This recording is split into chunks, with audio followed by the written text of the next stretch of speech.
भ्रमर गीत परंपरा के अंतर्गत उद्धव शतक जगन्नाथ दास रत्नाकर की एक महत्वपूर्ण कड़ी है।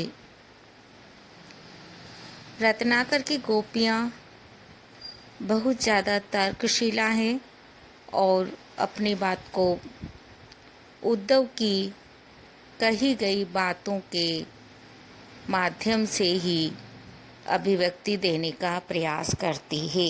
उद्धव ब्रज जाते हैं, गोपियों को निर्गुण का संदेश देते हैं और उस संदेश के परिणाम स्वरूप दुखी गोपियाँ अपने मन की पीड़ा को बहुत संयत शब्दों में उद्धव के सामने रखती है, परंतु उनकी एक निष्ठता श्री कृष्ण के प्रति है और उन सब बातों के माध्यम से वह जो कुछ कहती है वह अपनी एक निष्ठता को अभिव्यक्त करने का ही प्रयास करती है। इसी तरह के कुछ पद हमने अपने पिछले कुछ वीडियो में देखे हैं। हम उसी प्रसंग को यहाँ आगे बढ़ाते हुए उनके पद की व्याख्या को समझने का प्रयास करेंगे। गोपी क्या कहती है, किस विषय को उठाती है, यह सब चर्चा करने से पूर्व हम यहाँ पहले उनके पद को एक बार पढ़ते हैं। उसके बाद हम उस विषय पर चर्चा को आगे बढ़ाएंगे। सरग न चाहे अपबरग न चाहे सुनो, भुक्ति मुक्ति दो सो विरक्ति उर आने हम। कहे रत्नाकर तिहारे जोग रोग माही, तन मन सासनी की सांसति प्रमाणी हम। एक ब्रज चंद कृपा मंद मुस्कानी ही में, लोक परलोक की आनंद जिए जाने हम। जाके या वियोग दुख हूँ में सुख में ऐसी कछु, जाही पाई ब्रह्म सुख हूँ में दुख माने हम। पूरी तरह से एक निष्ठ है भक्ति श्री कृष्ण के प्रति। गोपियाँ दुखी हैं और दुख में भी उन्हें एक एहसास होता है सुख का। इस बात को यहाँ कवि अभिव्यक्ति देना चाहता है। एक सामान्य सी बात है कि जिस व्यक्ति के हम साथ रह रहे हैं तो वह व्यक्ति हमारे साथ है, हम उसका स्मरण नहीं करते, परंतु जो व्यक्ति हमसे दूर चला जाता है हम लगातार उसके बारे में सोचते रहते हैं और ये सोचते हैं कि वो सुखी तो होगा, उसने खाया तो होगा, उसने पिया तो होगा, और दुनिया भर की बातें उसके बारे में सोचते रहते हैं। अर्थात उसका स्मरण हम ज़्यादा करते हैं जब व्यक्ति दूर होता है। ठीक यही स्थिति है, तो स्मरण ज़्यादा होता है, याद भी आ रही है, सब कुछ हो रहा है, परंतु उसमें भी हमें सुख मिलता है। कई बार ये बात कही जाती है, यदि कोई सूचना नहीं है इसका मतलब व्यक्ति सुखी है दूसरी जगह, परंतु फिर भी हमारा मन विचलित होता है और उस बारे में सोच कर, उस व्यक्ति के विषय में सोच कर भी हमें एक सुख मिलता है कि हम उसकी चिंता कर रहे हैं। हमें भी याद है यदि कुछ गलत होगा तो कहीं ना कहीं से सूचना आ ही जाएगी, पर फिर भी चिंता करके भी हम अपने आप को सुखी महसूस करते हैं, संतुष्ट होते हैं। और कुछ ऐसी ही स्थिति यहाँ पर गोपियाँ अपनी अभिव्यक्ति करती है। देखिए क्या कहती है वह। बिल्कुल बहुत ज़्यादा बात कही गई थी उद्धव के द्वारा गोपियों से कि यदि तुम निर्गुण ब्रह्म की भक्ति करोगी, निर्गुण ब्रह्म का स्मरण करोगी तो तुम्हें मुक्ति प्राप्त हो जाएगी, इस संसार सागर से मुक्त हो जाओगी, उस ईश्वर की प्राप्ति हो जाएगी। इसी बात का जवाब यहाँ गोपी दे रही है। सरग न चाहे आप बरग न चाहे सुनो, कि उद्धव सुनो, सरग न चाहे हमको, न तो स्वर्ग की इच्छा है, आप बरग न चाहे, और नहीं आप वर्ग अर्थात मोक्ष की ही हमें कोई इच्छा है। हमें तो न स्वर्ग चाहिए न ही मोक्ष चाहिए, हमें तो श्री कृष्ण चाहिए। ये बात वो यहाँ पर कहना चाहती। भुक्ति मुक्ति दो सो विरक्ति और आने हम, और भुक्ति और मुक्ति अर्थात भोग, हमें भोग भी नहीं चाहिए, हम तो भोग भी नहीं करना चाहती हैं, और न हमें मुक्ति चाहिए। इन दोनों से ही विरक्ति, हम तो विरक्त हैं, इन दोनों की ही हमें आवश्यकता नहीं है, इन दोनों की ही इच्छा हमें नहीं है। और आने हम, क्योंकि हम तो अपने हृदय में इन दोनों को ही नहीं चाहते, न तो हम स्वर्ग के रूप में भोग करना चाहते हैं और न ही ईश्वर से मिलन के रूप में मुक्ति ही चाहते हैं। इस संसार सागर से, इस कर्म क्षेत्र से हम मुक्त नहीं होना चाहते हैं। जब जब भी मुक्ति की बात उठाई जाती है एक बात ये भी आती कि जीव का क्षेत्र, कर्म क्षेत्र यदि माना जाए तो वह क्षेत्र इसी लोक में पूरा होगा। मुक्ति की बात जो हम करते हैं, जब वो मुक्त हो जाएगा अर्थात वह निर्विकार हो जाएगा, तो ऐसी स्थिति में तो वह कुछ कर ही नहीं सकेगा।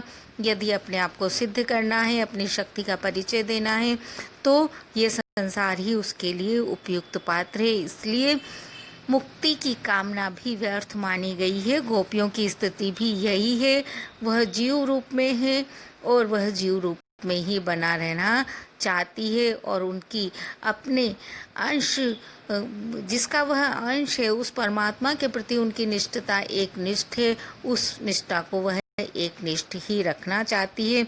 इस बात को यहाँ पर कवि अभिव्यक्ति दे रहे हैं गोपी के माध्यम से। कहे रत्नाकर, रत्नाकर कवि कह रहे हैं, तिहारे जोग रोग माई के, तुम्हारा जो योग है, जोग मतलब योग, उसे उन्होंने रोग के समान बताया, बीमारी के समान। जैसे बीमारी कष्टदायक होती है, वैसे ही उद्धव का योग भी गोपियों को कष्टकारक हो रहा है। इस बात को वह अभिव्यक्ति कर रही है। तन मन सासनी की सांसती प्रमाणे है, कि तुम्हारा जो ये योग रूपी रोग है अर्थात पीड़ा है, इससे तो हमारे तन और मन में, हमारे शरीर में और हमारी आत्मा में सांसनी की, सांसों की सांसती अर्थात पीड़ा को, हमारे सांसों को लेने में ही हमें पीड़ा महसूस प्रमाणे मतलब प्रमाणित करती हैं। हम मतलब हम गोपियाँ तो तुम्हारे इस योग रूपी रोग में, जैसे कोई बीमारी हो जाती है और शरीर को, मन को कष्ट पहुंचाती है, सांस लेने में पीड़ा होती है, उसी तरह से कहती है तुम्हारे इस योग रूपी रोग से तो हमारे शरीर और हमारे मन में, हमारी आत्मा में सांसों की पीड़ा हो रही है, अर्थात में तो श्वास लेने में भी पीड़ा हो रही है, अर्थात तुम्हारे इस ब्रह्म से हमारे जी घबरा रहा है, हमें घुटन हो रही है।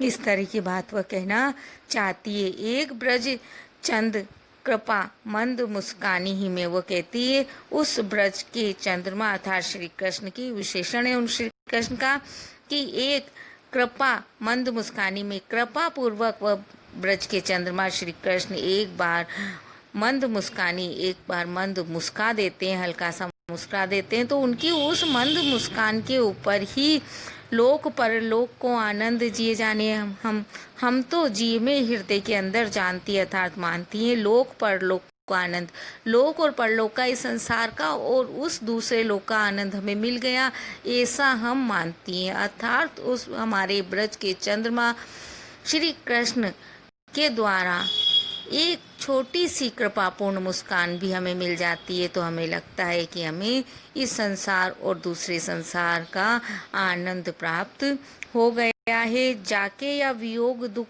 हूँ सुख में ऐसो कछु, यहाँ तक कि वह बात कहती है जाके अर्थात जिसके, जिन श्री कृष्ण के वियोग दुख हूँ, इस वियोग के दुख में भी, उनसे बिछुड़ जाने के कारण उत्पन्न दुख में भी सुख में हम अपने आप को सुखी मानती है, क्योंकि स्मृति के माध्यम से ही सही श्री कृष्ण 24 घंटे हमारे मन में रहते हैं, हमारे पास रहते हैं, हमारी आंखों में रहते हैं।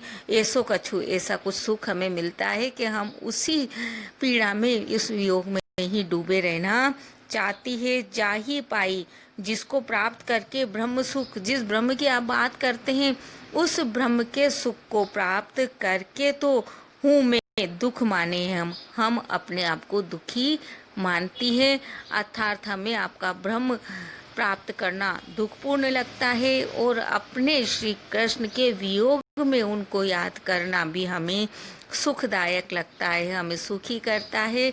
इस तरह से गोपियाँ अपनी पूर्ण एक निष्ठता को यहाँ पर अभिव्यक्ति देते हैं। साथ ही यह बात भी यहाँ पर अभिव्यक्त होती है कि गोपियाँ ये कभी नहीं चाहती कि श्री कृष्ण केवल उनके पास बैठे रहें और अपना कर्तव्य को भूल जाएं। कृष्ण अपना कर्तव्य पालन करने गए हैं, वो जाएंगे, गोपियों को वियोग सहना पड़ेगा। यह बात यहाँ पूरी तरह से स्पष्ट है, उन्हें ये बात स्वीकार भी है, वो इस बात को स्वीकार करती है और अपने वियोग में ही अपने आपको सुखी मानती हुई पूर्ण रूप से अपनी भक्ति श्री कृष्ण के प्रति अर्पित करती है। ये था हमारा पद, उसकी व्याख्या आप इस वीडियो को अपने सहपाठी मित्रों को शेयर अवश्य करें और लाइक